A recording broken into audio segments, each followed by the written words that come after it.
नमस्कार. वैष्णवीच्या स्वयंपाकघरात तुम्हा सर्वांचं मनापासून स्वागत. हॉटेलसारखा एकदम रिच, क्रीमी आणि स्वादिष्ट असा शाही पनीर मसाला घरी बनवायचा आहे का?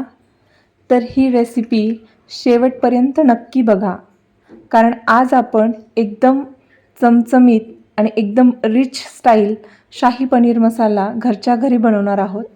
शाही पनीर मसाला बनवण्यासाठी इथे मी 250 ग्राम म्हणजेच पाव किलो एवढा पनीर घेतला आहे.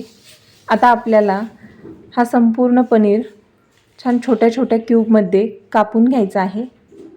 आता तुम्ही बघू शकता मी कशा प्रकारे याचे क्यूब बनवून तयार करत आहे.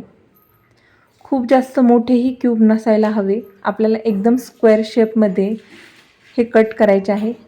मी दाखवल्याप्रमाणे अशा शेपमध्ये हा सर्व पनीर आपल्याला कट करायचा आहे. संपूर्ण पनीर छान कट करून घेतला आहे. आता त्याला आपण मसाल्यांमध्ये कोट करायचं आहे. तर त्यासाठी इथे मी पाव चमचा एवढं तिखट, पाव चमचा हळद, पाव चमचा किचन किंग मसाला आणि इथे शाही पनीर मसाला पाव चमचा यामध्ये घालून चवीपुरतं मीठ घातलं आहे.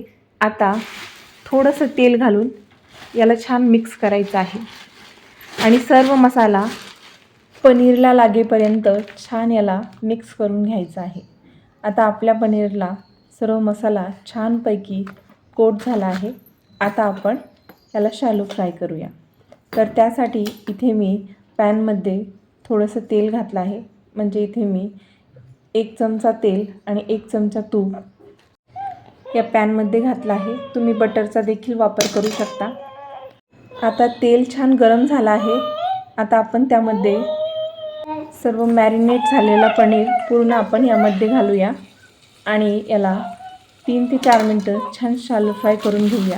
याने चव अप्रतिम लागते आणि शिवाय पनीर खाताना पनीर अळणी लागत नाही. आपण हा पनीर तळून देखील घेऊ शकतो, पण ही मॅरिनेटची जी स्टेप आहे ती जर आपण फॉलो केली तर पनीर एकदम ज्युसी आणि एकदम आतमध्ये त्याचं पूर्ण मीठ, मसाले वगैरे सर्व आतपर्यंत जातात आणि त्यामुळे पनीर मसाल्यामध्ये खाताना खूप छान टेस्ट येते. म्हणून अशा प्रकारे फ्राय करायचं आहे. आता आपण ग्रेव्ही तयार करायला घेत आहोत. तर इथे मी 2 मोठ्या आकाराचे टोमॅटो घेतले आहे, 1 इंच आल्याचा तुकडा आणि 1 गड्डी लसूण घेतला होता. आता तुम्ही काजूचा देखील वापर करू शकता, पण इथे मी बदाम 2 तास आधी गरम पाण्यामध्ये भिजत घातले होते. आता हे संपूर्ण मसाला आपल्याला बनवून तयार करायचा आहे. तुम्ही बघू शकता एकदम क्रीमी असं मी टेक्स्चर येईपर्यंत हा मसाला छान मिक्सरला फिरून घेतला होता. यामध्ये मला पाणी घालण्याची अजिबात गरज पडली नाही, कारण टोमॅटोमध्ये खूप जास्त प्रमाणात पाण्याचा अंश असतो. त्यामुळे पाण्याची अजिबात गरज न लागता हा मसाला आपण बनवून तयार केला आहे. पेस्ट आपली बनवून तयार झाली आहे. आता आपण मसाल्याची तयारी करूया. तर त्यासाठी इथे मी 3 चमचे मोठे तेल घातलं आहे आणि सोबतच 1 चमचा इतकं मी साजूक तूप घातलं आहे. तुम्ही बटर देखील वापरू शकता.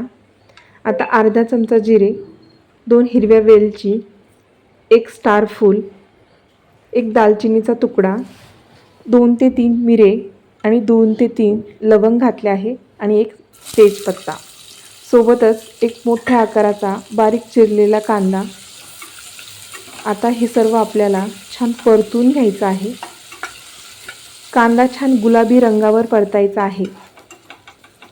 कांदा छान परतला गेला की आपण त्यामध्ये घालूया तिखट. तर इथे मी 1 चमचा बॅडगी मिरची पावडर घातली आहे, अर्धा चमचा इथे हळद घातली आहे आणि 1 चमचा यामध्ये शाही पनीर मसाला घातला आहे.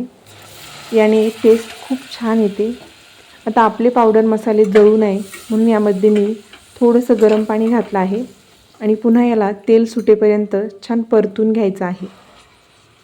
आता यामध्ये घालूया आपण जी पेस्ट बनवून ठेवली होती, बदाम वगैरे सर्व घातलेली, तर ती यामध्ये घातली आहे आणि आता ही देखील आपल्याला तेल सुटेपर्यंत छान परतून घ्यायची आहे.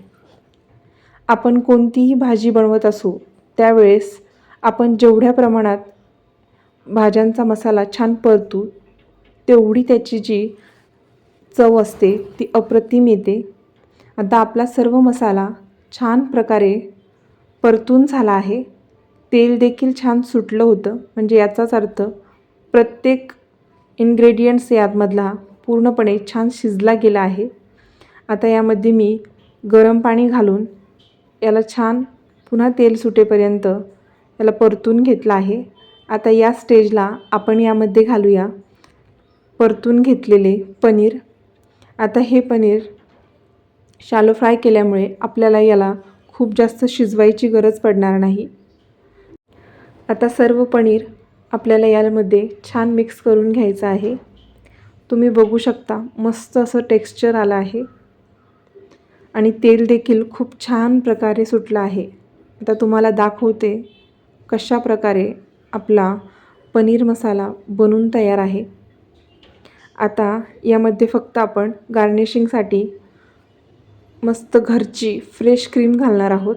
तर ही मी आपल्या घरची जी दुधाची साय असते याला मिक्सरला फिरून याची मस्त अशी दाटसर क्रीम तयार केली आहे आणि सोबतच घरची कसुरी मेथी यामध्ये घातली आहे.